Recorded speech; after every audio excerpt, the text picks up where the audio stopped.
And good morning, Impression Hall. We're coming to you this Thursday on the 6th day of November, bringing you Morning Matters because your mornings matter. Let's get to the stories that matter today. At least 80 have died and over 70 are missing as Typhoon Tino leaves a devastating trail of destruction across the Visayas. Representative Terry Redon of Bicol Sara Party List wants the Independent Commission for Infrastructure to inspect flood control projects in Cebu. He is hoping the ICI gives it the same level of dedication it gave to the Bulacan inspections. And former Ako Bicol Representative Zaldi Co's lawyer Rui Rundain spoke to the media for the first time, admitting he only speaks to his client by phone and does not know his location. Rundain also insisted that Co is not in hiding but is afraid to come home due to death threats. Now, welcome to our program, Morning Matters, where we talk about the issues you need to know for the rest of your day. Now, first on the agenda, more lives are lost as Typhoon Tino leaves a devastating trail of destruction across the Visayas, destroying homes and leaving dozens missing. Here's a report. At least 80 people have died following the onslaught of Typhoon Tino, according to the National Disaster Risk Reduction and Management Council. Cebu recorded the highest number of fatalities. Other provinces, including Bohol, Capiz, Leyte, and the Negros Island region, also reported casualties. The primary causes of death in these areas are fallen debris and trees, landslides, and flooding. In addition, 81 people were injured, at least 70 individuals remain missing. The NDRRMC noted that there could be more casualties as rescue and recovery operations continue. At the evacuation center in Barangay Bakayan, Cebu City, News 5 spoke with Jimmy Abatayo. He could not hold back his tears as he recounted the tragedy his family endured. 10 of his relatives died, including his children, grandchildren, and wife, while 3 remain missing. Sakit, sir. Sakit yun. But nagmahay kay ko, sir. Sakit. Daghan. Ako yung nagpalaki sa kanila. Sakit. Kasi ako, nag-isa na lang. Wala na ako. Hindi ko ka but puso ko hindi tanggap. Meanwhile, in Palawan, Typhoon Tino brought strong winds and heavy rains when it made landfall on Wednesday morning. Nearly 38,000 residents were affected with no reported casualties. In Negros Oriental, a woman was killed when a boulder struck her home in Vallehermoso. Large boulders also damaged riverside houses in Canlaon City, leaving at least 12 dead and several others missing. Typhoon Tino is now outside the Philippine area of responsibility. It was last spotted 265 kilometers northwest of Pag-asa Island in Kalayaan, Palawan. Meanwhile, Fung Wong outside PAR has intensified into a tropical storm.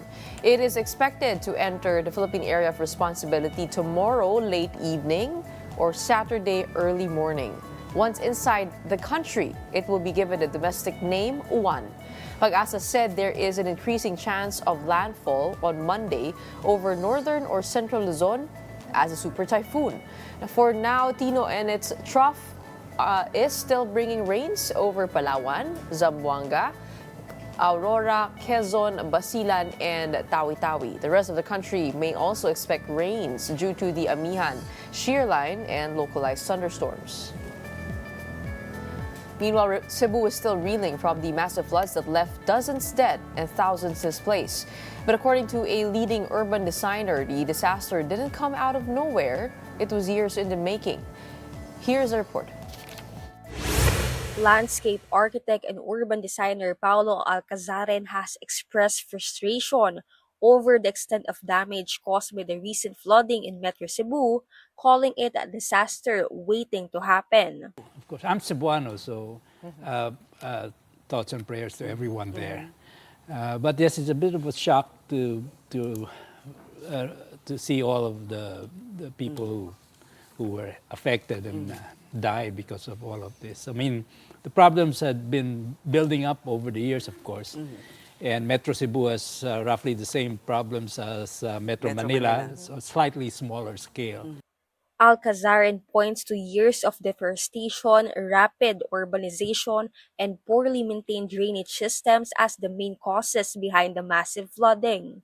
He said many river systems in Metro Cebu have been lined with concrete revetments that instead of preventing floods have actually made things worse. The lining of the river revetments with concrete actually do more harm than good, according to USEC CP David. And I've been traveling around Cebu this past 3 years ever since COVID lifted.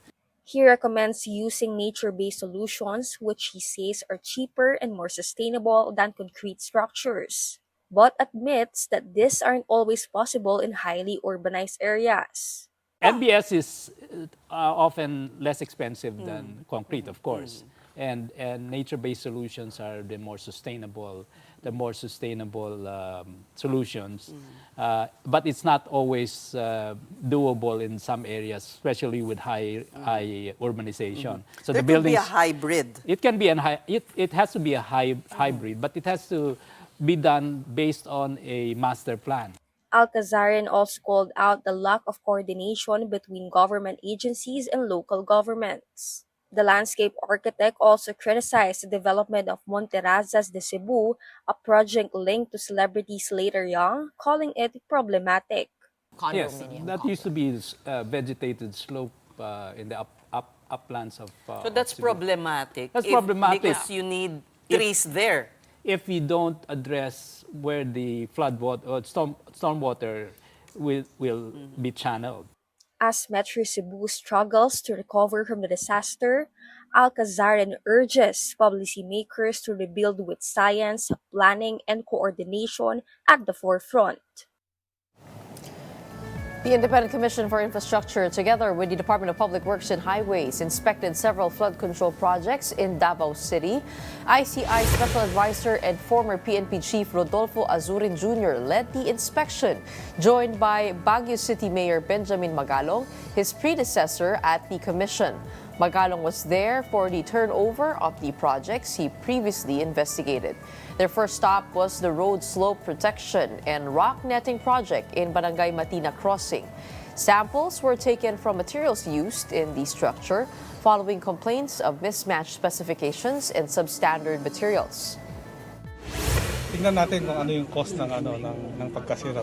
It has something to do with the materials na ginamit or hindi tama yung mga timpla ng semento. So makikita lahat yan sa test na ikakandak ng DPWH. Para na sa ganon, ma-determine ng quality control kung yung mga ginamit na materials ay pasok sa specifications.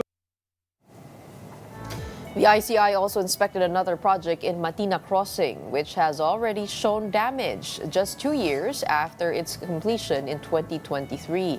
Out of more than 400 complaints received nationwide on failed flood control projects, 51 came from Davao City. That's according to the ICI.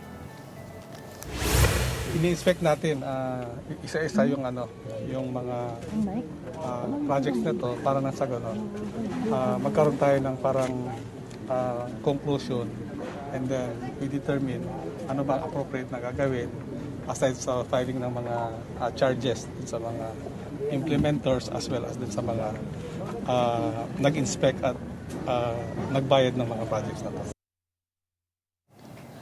When we return, let's discuss Cebu flood control projects with Bicol Saro Party List Representative Terry Dodon, who is urging the ICI to launch an investigation. Stay tuned. Morning Matters will be back.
Good morning, I'm Gretchen Juan here on Morning Matters. We talk about the most pressing issues and give you the context behind the headlines.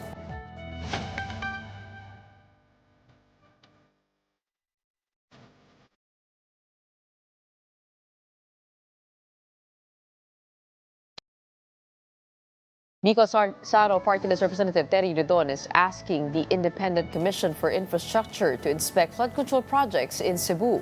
Redon urged the ICI to immediately visit Cebu and other affected areas to determine whether flood control projects there were effective. Redon expressed hope that the ICI would show the same level of dedication in Cebu as it did during inspections in Bulacan. Now, this comes following the widespread flooding caused by Typhoon Tino. And joining us today to tell us all about that and more, we have Representative Terry Rodon of the Bicol Saro Party List and Chairperson of the House Committee on Public Accounts. Magandang umaga sa iyo. Magandang umaga. Maraming salamat, Gretchen, for inviting me. Okay, you called for an investigation on Cebu flood control projects. Where do you think we should begin on this? And meron na bang reports na dumating sa iyong opisina? Well, I think we have to go into the most critical areas where you had the most damage. No? So, Talisay City is one of the areas that had been identified as having severe damage as a result of the typhoon. So, I think the ICI can start there. And very important that the ICI would go to Cebu and adjacent areas affected by the typhoon in the soonest time, particularly because I think they are being heavily criticized by certain camps that they had focused on other areas instead of going to Cebu, no? So, and other affected areas of the typhoon. So I think within the week, hopefully, or within the next week, the ICI should be there and inspect whether or not flood control projects in Cebu and adjacent areas had in fact been effective, or if they were not effective, were responsible for these flood control projects. And I think most particularly, UM Builders, one of the top 15 contractors mentioned by the President, considers Cebu as their headquarters. No? So very important to look at the level and the number of their projects in the province. Kahapon lang, we had our reporter there, Dale Israel, at sabi nga niya, no, meron daw deluge of flood control projects na nilagay sa lugar na hindi naman siya kailangan, imbis na dun sa binabaha. And we do know that Cebu is the second province that received the most budget for flood control. It does feel like we're storm chasing though, in a way, no? Kung saan binabaha, parang doon na pupunta yung investigasyon. Is there no chance for the Infracom to open this probe again? I mean, because the Blue Ribbon Committee is continuing its end of the investigations. Sa House naman, wala bang chance na magbukas ulit ito? Well, I think for projects that are not within DPWH solely, so like farm to market roads, super health centers, and LGU projects in which you have contractors that are also participating in these projects, I think Congress can basically open new proceedings relating to this. No? But I think for DPWH flood control, for as long as ICI subsists, we will refer all of it to them. No, kasi nga, again, we will go back to the reason why we recused is because of the view that Congress cannot investigate fully and most credibly legislators who are also involved in flood control controversies. And yet, your committee, House Public Accounts, is set to conduct a hearing beginning November 17 on the status of the Manila Bay Dolomite Beach project. Why focus on this project? Isn't it a little bit off-tune given recent disasters? And of course, the criticism, and I do see your post online, no, that this is a political assailing of some sorts. I don't think so. I think to be very clear, this resolution has been filed way before the flood control investigations. Actually, tinabilang ho natin ito pong pagsisiyasat po na ito to give way for the flood control hearings. And since tapos na ho yung House, no, doon po sa amin pong Infracom hearings at pinaubayan na po namin sa ICI, I think there was every reason to basically proceed with the Manila Bay Dolomite project hearing already. No? And to be very clear, irrespective of whoever president it is, no, whether it's President Duterte, President Marcos, President Aquino, for as long I think these are the terms and the concept and scope of the Dolomite Beach project, I think objections will still be made on the project. So I don't think it is political. It is really just a question on whether or not it was actually a project that required funding of the scale of 389 million by the national government. But why zone in on this? There are so many things to be investigated on. You did mention farm-to-market roads and other infrastructure. Yun nga, no? I mean, it's a very specific project. What do you find questionable? Well, una sa lahat, malaki yung proyekto ito, no? Kumbaga, 389 million for a beautification project that could have been used for, a better rehabilitation. Kasi po, what they're actually trying to explain to us is that, we have to do this because you have a Supreme Court continuing mandamus for the rehabilitation of Manila Bay. But if you look at the case itself, the requirement there is basically to improve the water quality of Manila Bay. And which is why, in the first hearing, the first question would be, is yung overlay po ba ng mga buhangin over Manila Bay actually going to improve the water quality of Manila Bay? And I'm quite certain the answer to that is no.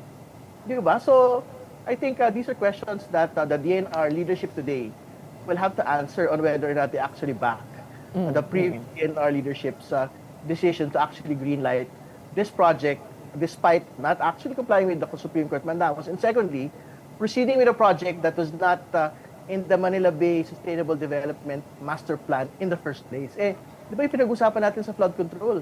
Yung flood control projects that are not in the master plan, and worse, there is actually no master plan in these particular areas. So, kumbaga, the similar methodology that we had seen in the flood control hearings, we will apply in the Dolomite hearing po when we get to that. Well, Congressman, don't get me wrong. No? Back in 2021, we also questioned this project, kung ano yung necessity niya. But then the others were quick to answer.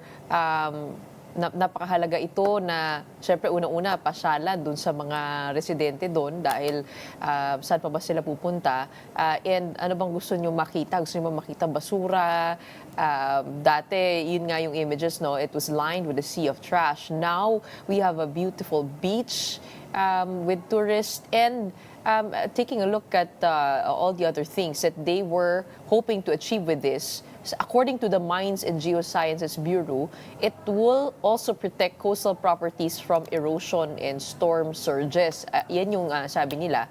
At meron din nakapagsabi na the beach now hosts environmental tours, coastal cleanups, research activities, transforming it into a platform for public engagement. I'm not defending it. I'm just quoting what has been said about the Dolomite Beach on the other side of the debate.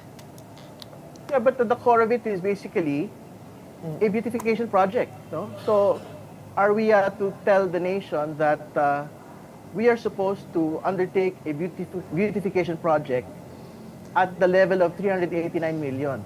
Di ba? So, ibig sabihin, wala tayong debate na kailangan may pasyalan po yung mga kababayan natin. So, pag-usapan din natin sa pagdinig na yon.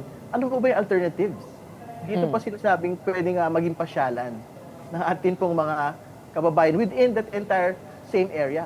Kinailangan po ba talaga natin maglatag ng buhangin? Kasi, basically, yung pong basura naman sa Manila Bay, whether you have it today, and in the past, even without the Dolomite Beach Project, pagka naman ho talaga bumagyo at malakas yung ulan, nagkakaroon naman ho talaga ng basura. Di ba? Pagka ho, you have calm waters there, whether you have the Dolomite Beach, wala naman ho basura. So it's not just a question of having the beach. It's also a question of, adequate solid waste management by, not just by the city of Manila, but the cities around the area. Di ba? So, kumbaga, let us not conflate the solutions and let us also not conflate the problems solely to the Dolomite Beach project itself. I do remember you bringing this up before the flood control investigation. Has your office received scientific data on the impacts? Meron na bang nakapagbigay sa inyo? At pangalawa, no, have you been there yourself? Have you inspected the area? Yeah, I've seen it. Siyempre, alam po ninyo, talaga naman kung kailangan mo nyo makita. Kumbaga, wala tayong debate na maganda ho yung lugar. In fact, wala din ho tayo sinasabi na tatanggalin at papalitan ho natin yung muli. No? Kumbaga, nandyan na yan. Pero we have to be able to learn lessons on how to proceed with beautification projects and conflating it with as an environmental solution. Di ba? Kailangan natin mamili kung ano ho ito.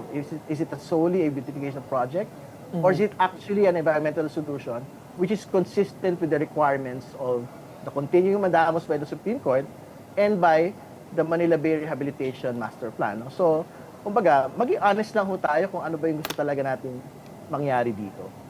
This was actually a project under the DENR, under Secretary Roy Simatu for the Manila Bay Rehabilitation. At nabanggit mo nga, yung Supreme Court continuing mandamus for the rehabilitation of the Manila Bay. Ano ang nakikita mo ditong possible violations on that ruling? Well, una sa lahat, that the project itself doesn't actually conform to the ruling. Kasi nga, if you look at the text of the continuing mandamus, ang pinag-usapan ho doon, conserve and preserve Manila Bay. And thirdly, and most importantly, improve the water quality. So basically, these are the tests on whether or not this particular project is actually consistent to it. Hindi ba? So, basic. Kasi for example, if we talk about sewage treatment plants, di ba? If we talk about, for example, planting mangroves, I think check agad ho yun Doon po sa conserving, preserving, and improving the water quality. Kaya nga ang question, yung paglalatag ba ng buhangin will actually improve the water quality of Manila Bay. Kasi kung ang sagot po doon, hindi, wala tayong pinag-uusapan na conformity to the Supreme Court continuing mandamus. It is actually a very, very distinct direction for that rehabilitation na babanggitin ko lang, no? This mandamus order directed 13 government agencies to clean up and rehabilitate the bay to make it safe enough for recreational use such as swimming and skin diving. So, tama po kayo doon na napakalinaw po ng direksyon na dapat tahakin nitong Manila Bay Rehabilitation. And moving on to other matters, no, specifically on Congressman or former Congressman Zaldi Co. Attorney Rui Rondayan, his representative, came out yesterday saying that Zaldi Co will only return once he feels that the threat on his life has abated. Your thoughts on that?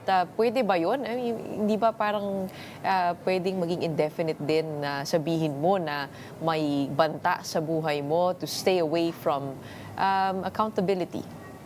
Well, most certainly that will be their defense. But again, we've heard the Ombudsman already speak about proceeding with the charges, not just on Congressman Zaldico, but on everyone else, no, that are involved in Bulacan, Mindoro, and Davao. So as soon as these charges are filed at the level of the Sandigan Bayan and the arrest warrants are issued, yung pong pagkakaroon na ng cancellation ng passport, pwede na mag-proceed yun. So ibig sabihin, it's not as easy to say that he will just wait it out. No?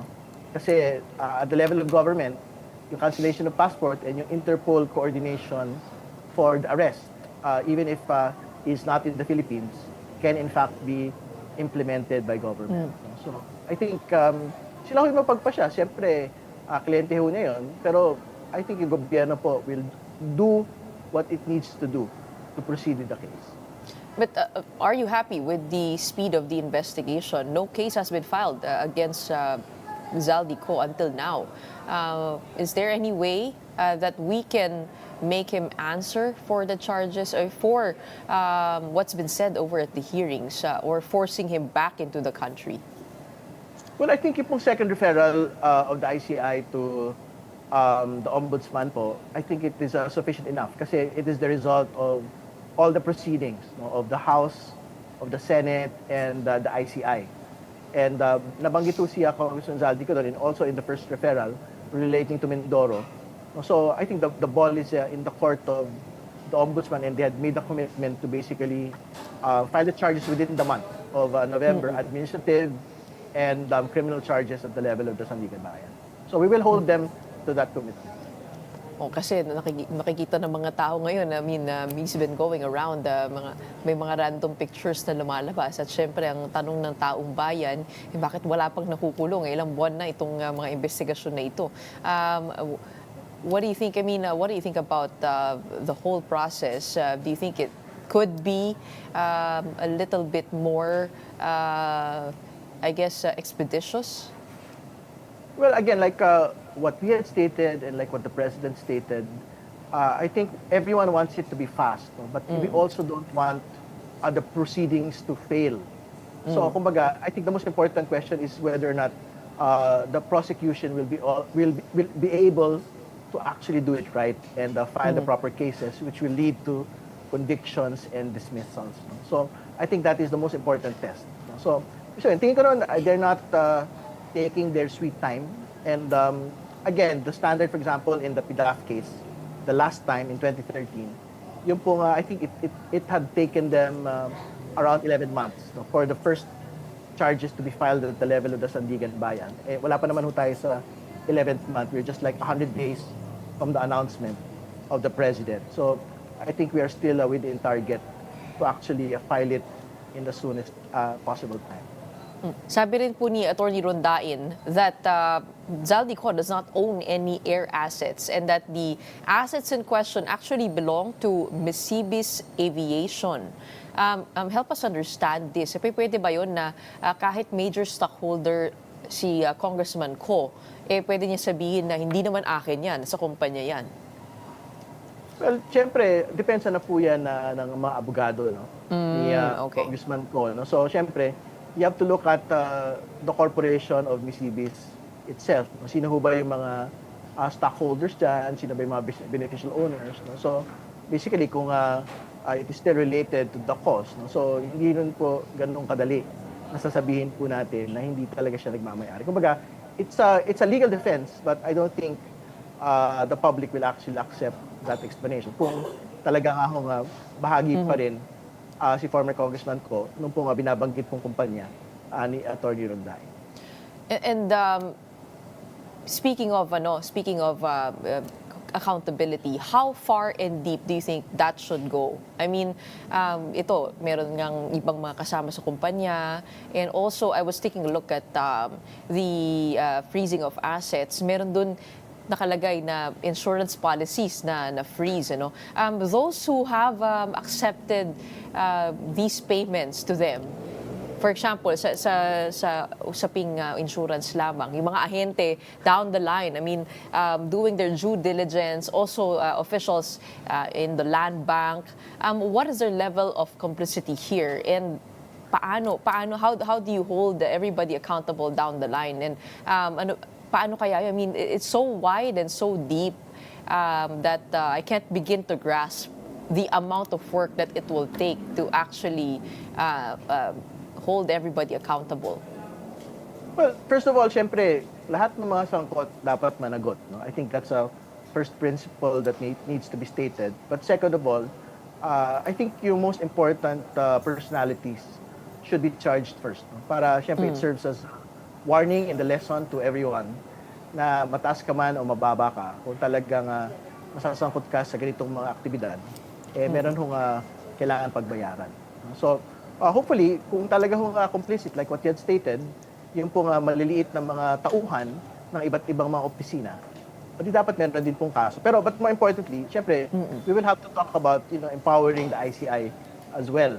No? And kasi yan naman ho yung basic weakness niya at this point na diba, very small office for an entire deluge of cases, not just in Bulacan, not just in Davao, not just in whichever place, no, but around the country, and for flood control lang po ito. No, we are talking about so many other infrastructure problems that we are facing, like what we had previously stated on the superhead centers, farm-to-market roads, and local government projects. No? So, yung pong empowerment of the ICI is something that the Senate and Congress should be able to expedite as soon as we return next week. And anong powers ang tingin nyo dapat mabigyan itong ICI? Kasi meron pong bill wanting to give it power to subpoena and to cite in contempt witnesses at pangalawa to seize assets, freeze assets. Ano po sa tingin nyo yung extent ng powers na dapat meron itong ICI? Senator Drilon said that there are questions on the constitutionality of the ICI because meron namang Office of the Ombudsman, meron namang DOJ. Well, for one, the Office of the Ombudsman is constitutional already. Kumbaga, parang meron namang work around within the agency itself. So, hanggang saan kaya ang dapat maging powers itong ICI, knowing that it is also a presidentially formed body? Well, I think as a first point, yung most important powers would be the powers that would survive constitutional scrutiny, which is what former Senate President Drilon is mentioning. And tingin ko naman, if you just grant yung pong the same powers that are granted to Congress and the Senate, which is basically subpoena and contempt powers, at tingin ko, malaking kapangyarihan na po yung pong pwedeng igawad sa ICI. Yung pong ibang mapinabanggit, yung like power of seizure, whole departure, meron po kasing mga ibang opisina na meron po yung kapangyarihan na yan. So, yan po kasi yung baka mag-subject sa to a future empowered ICI to a constitutional scrutiny. So I don't want to get into that. So ako, basta meron po silang subpoena and meron po silang contempt powers, katulad na meron po yung Kongreso at Senado. Anyway, it's a fact-finding and investigative body din naman po. Okay na yun. And moving forward, para po maimbestigahan po lahat ng flood control projects at pati everybody who has been complicit to this, kayo po ba ay pabor sa Independent People's Commission? Iba naman itong IPC. Ito yung nasa Senate bill, I believe, no? A body that's not presidentially appointed but iba yung kanyang composition. Pabor po ba kayo doon? At tingin nyo po ba realistically, sino-sino lamang yung makakahabol dito sa mga investigasyon? No, as far as I'm concerned, pare-pareho lang pong mga proposals po yan. It's an independent commission similar to, actually, ngayon nga, dati meron po yung tinatawag na Presidential Anti-Corruption Commission, which is almost the same animal as what we have today. Mas very certain lang po yung terms of the ICI at the moment. Pero yun nga, whether it's an Independent People's Commission that will look not just into flood control infrastructure, wala ko tayong problema doon. But Pero again, yung IPC, hindi ba yun? It could outlast, if it's legislated, it could outlast the current administration? No, yes, that's correct. But I mean, the legislation that are being proposed in Congress and the Senate today is similar to that. Yung pinag-usapan lang, yung meron siyang sunset. Di ba, kung it's a 2-year term or like yung tuloy-tuloy po itong commission po na ito. So, ang totoo, wala tayong debate kung ano man huyang commission po na yan in the future. Kasi ang debate lang naman ho dyan, what is the scope of that commission? And secondly, what are the powers of that commission? So, yung powers of the commission, again, whatever type of commission it is, kasi if you go beyond to yung contempt and subpoena, I'm quite certain it will be subjected to constitutional scrutiny when, yung pinaka-importante lang naman ho talaga dito ay yung po actual investigative work, na ginagawa po ng isang independent na opisina, independent of the President, independent of Congress and the Senate. Pero agree po kayo na magkaroon ng sunset date itong commission na ito? Agree kayo sa sunset date na yon? Mahirap din na maglagay kasi ng sunset, lalo tigit, for example, hindi natin alam kung gaano kabilis yung pong pagsisiyasat po ng napakaraming mga proyekto and most certainly, ayaw naman natin mangyari na halimbawa, pumagal lang yung pagsisiyasat tapos dumating po yung sunset date, hindi na ho natin maimbestigahan yung iba pa. So, tingin ko mas makakita sa atin yung meron tuloy-tuloy pong kapangyarihan. Tapos yung Kongreso at Senado na lang yung magpasya kung kailan ho niya i-abolish yung pong future na isang independent commission again on infrastructure. Oo, kasi yun nga, kung hindi itong independent body, sino dapat? Dapat ba Office of the Ombudsman yan? Dapat ba dagdagan pa ng resources ang kanilang opisina? Ano ang inyong palagay?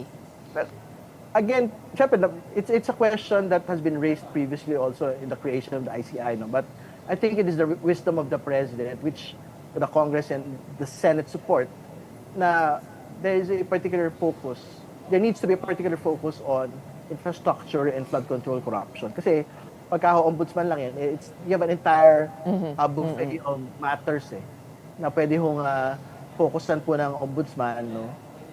Baka mamiss ho ng gobyerno at ng publiko ho yung overarching importance ng pagpapanagot sa flood control and infrastructure corruption. So, kumbaga, ginagalang natin yun. And hopefully, pagka you have legislation, hindi ho magbabangga. Yung po nga trabaho ng ombudsman at trabaho po ng isang empowered na ICI. Going back to Attorney Rondae, sabi niya, so far the accusations against his client are so far he said, she said. Just how powerful do you think were the testimonies at the Senate hearing? Could those already hold in court? I mean, sabi kasi kausap namin kahapon si DOJ spokesperson Polo Martinez at sabi niya na yung sinabi daw sa mga hearing na ito ay pwedeng baguhin ng mismong mga witnesses doon sa kanilang official affidavit to answer the charges over at the DOJ at pag sinampa na to sa korte. So how, I mean, what do you think about that? The weight and the gravity of what's been said over at the congressional hearings? Well, syempre, ultimately, the lawyer is basically prosecuting his client's case before the public. So talagang he will say na it's based on hearsay evidence. But again, talaga we have to talk about yung credibility of all the witnesses that had been presented and had been interviewed at all levels, at the Congress, Senate, and the ICI. So yun ho talaga yung mga magbabanggaan ng mga affidavits and testimonies. So magpapasya ho yung Sandigan Bayan, magpapasya po yung ombudsman kung sino ho doon yung kakatigan po nila. But again, yung i-waive, kasi binanggit din ho ni Attorney Rondae that they will not be submitting counter affidavits like what the ombudsman had stated. It's a bit unfortunate kasi syempre they will waive their right to basically provide counter Defense. evidence. Pero paano kung let's say yung mga diskaya, what if they retract all of their statements from the congressional hearings and baguhin nila dun sa official counter affidavit nila? Touch move na sila I mean, everything that had been made as an admission against interest. Ibig sabihin, meron kang sinabi na talagang damaging to you, damaging to your rights, Kahit baguhin mo pa yun, touch move na yun. So pwedeng banggain yung yung sinabi nila sa congressional hearings at saka yung official na sinabit nila as counter affidavit to the Office of the Ombudsman. Pwede ba yun? Siyempre, as far as the Ombudsman and Sandigan Bayan will be concerned, siyempre, una, it will impinge on their credibility. And secondly, it will be these bodies, Sandigan Bayan and Ombudsman for the administrative cases, which will determine kung alin dun sa mga binanggit nila yung dapat bigyan ng bigat.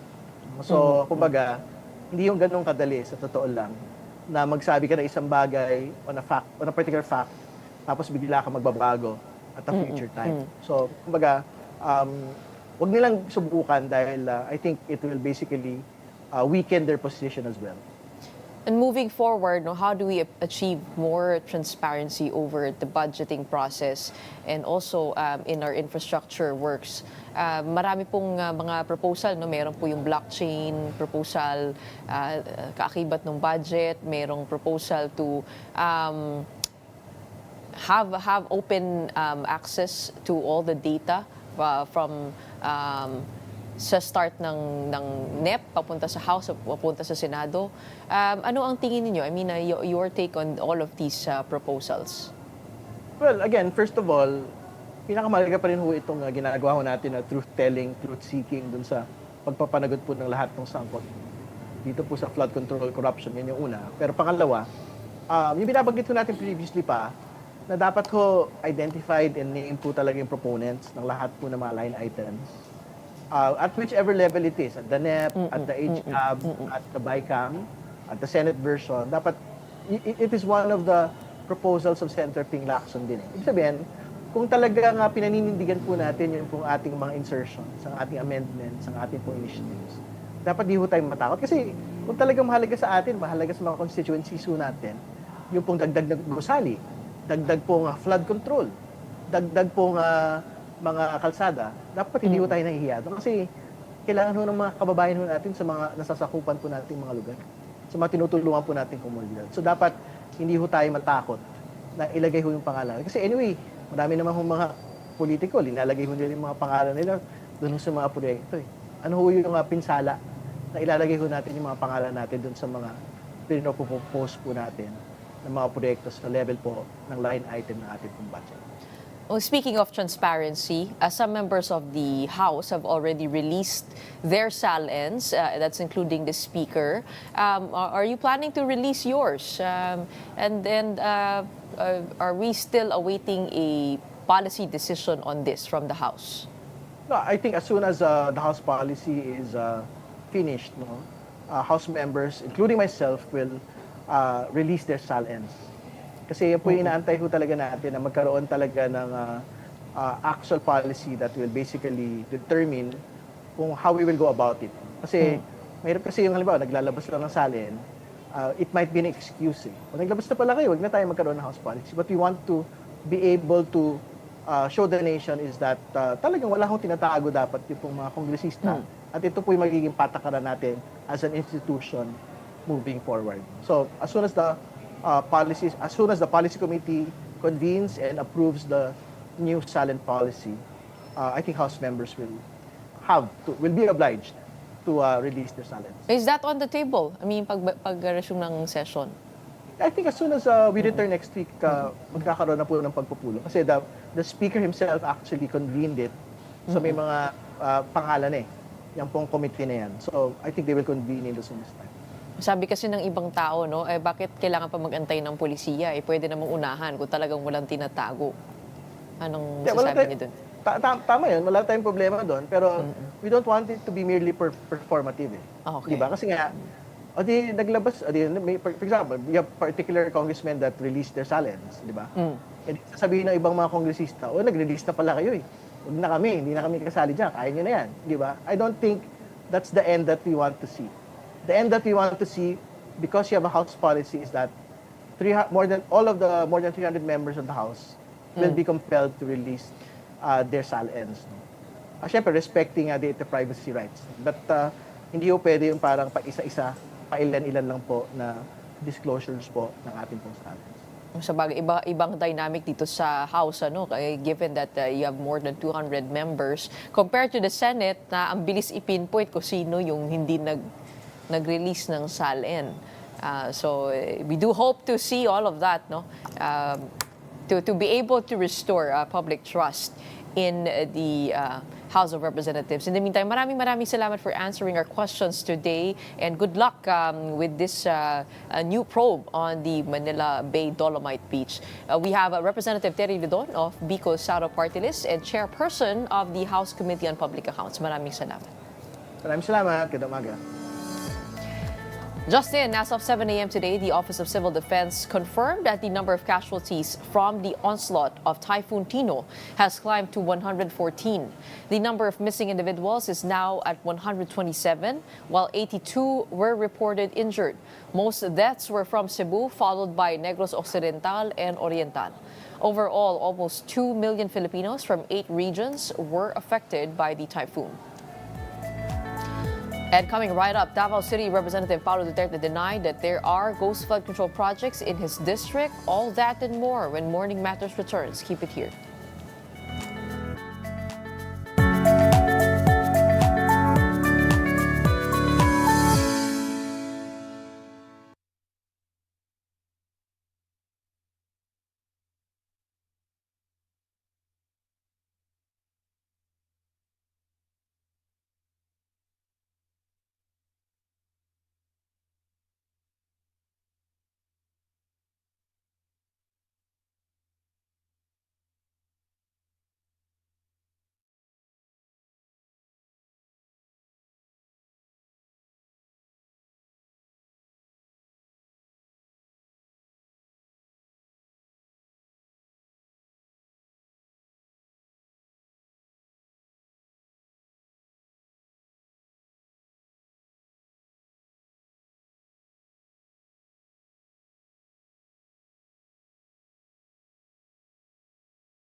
Welcome back. You're still watching Morning Matters here in One News. The lawyer, former Ako Bicol Representative Zaldi Ko, faced the media for the first time. Attorney Rui Rondain admitted he doesn't know where Ko is, saying they only communicate by phone. But he insisted his client is not hiding, but is afraid to return home because of threats to his life. Rondain denied claims. Huwag naman chismis because hindi tatayo in a court of law. Who's saying na mayroon deliveries? Did they see my client receive the delivery of money?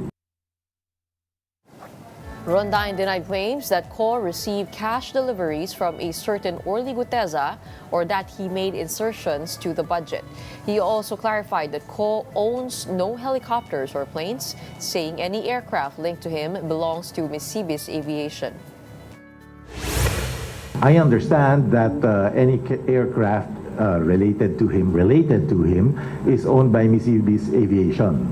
Now separate si Mr. Ko sa Misibis. Ano? You should ask the lawyer of Misibis. I'm not the lawyer. But see, yan na yung yan na yung isang misinformation na malaki. That's the reason we're here. Because Secretary Dizon keeps saying na i-freeze lahat yan, i-confiscate yan. If you look at his SALN, Misibis Aviation was incorporated in 2004, 2008. Now, Zaldico became a congressman in 2019. Davao City Representative Paulo Duterte denied that there are non-existent or so-called ghost flood control projects in his district.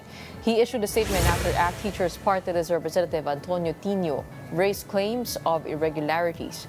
Duterte stated that all flood control structures along the Davao and Matina rivers had been properly implemented, inspected, and validated by the Department of Public Works and Highways, as well as the Commission on Audit.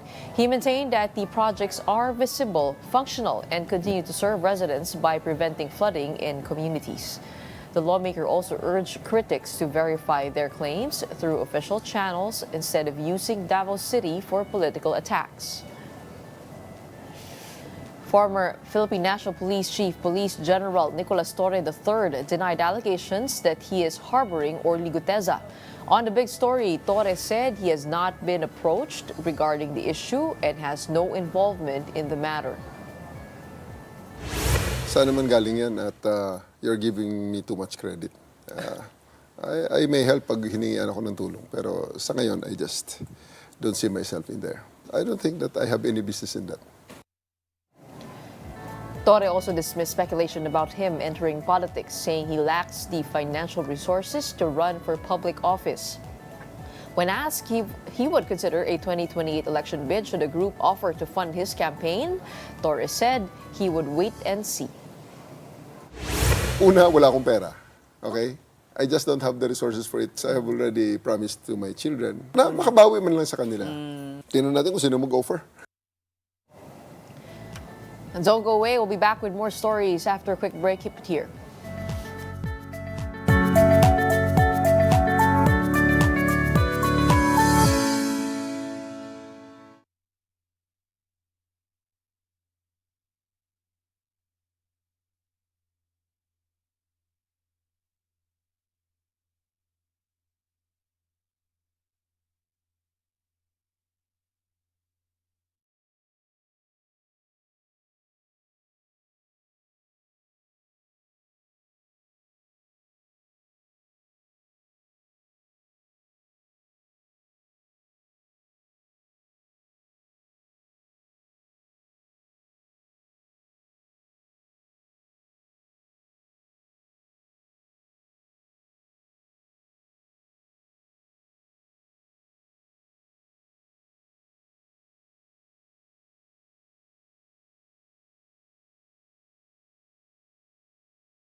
Welcome back. You're still watching Morning Matters here in One News. The Nagat Islands has been placed under a state of calamity following the widespread destruction brought by Typhoon Tino. The Provincial Disaster Risk Reduction and Management Council recommended the declaration after initial assessments revealed extensive damage across the province. Several homes were destroyed, trees were uprooted, and key infrastructure sustained severe damage. The provincial government said it is now focusing on relief, recovery, and rehabilitation efforts in affected communities. In other news, PLDT and SMART have unveiled Smart Safe, a new cybersecurity program aimed at protecting users from online scams and fraud. The initiative introduces a key feature called Silent Access, which verifies online logins and transactions automatically, eliminating the need for one-time passwords. According to PLDT Enterprise First Vice President Nico Alcoseba, Silent Access works through end-to-end encryption built directly into participating banking and e-commerce applications. This means that when users log in or make transactions, verification happens securely within Smart's network, blocking hackers from intercepting sensitive data. The Department of Information and Communications Technology welcomed the development and said similar features could be adopted by other telcos and even government platforms. It looks like it's a good product for our people, promoting digital security and protection. And the president wants to have a scam-free Christmas this year, no? So, good. I hope we can help in that direction. Baka pwedeng department order to eh. Together with the NTC, mas safe yung mga ganitong execution instead of OTP. And hindi lang naman si Smart ang pwede nito. Yung ibang telcos pwede rin. Meanwhile, here are the latest stories in sports. The UP Fighting Marines revived the UST Growling Tigers in the UAAP Season 88 men's basketball tournament. UP erased a 16-point deficit to clinch a third straight win and improve to a 7-3 record, while UST suffered another loss despite a strong outing from Collins Akkoe, who finished with 26 points and 16 rebounds. In the PBA Philippine Cup, rain or shine grabbed the solo lead after defeating Phoenix. Gian Mamuyak led with 22 points, while Anton Asisio added 20, helping the Elasto Painters improve to a 5-1 record. And Las Pilipinas girls bowed out of the AVC Under-16 Asian Championship after falling to Chinese Taipei. Team captain Saiz Reiko scored 12 points as Taipei advanced to the semifinals and secured a World Championship slot. And that wraps up today's episode of Morning Matters. We hope we have given you the right start to your morning. Let's go ahead and make the day matter. My name is Gretchen Ho. Kapatid, we are One News, all sides, all the time.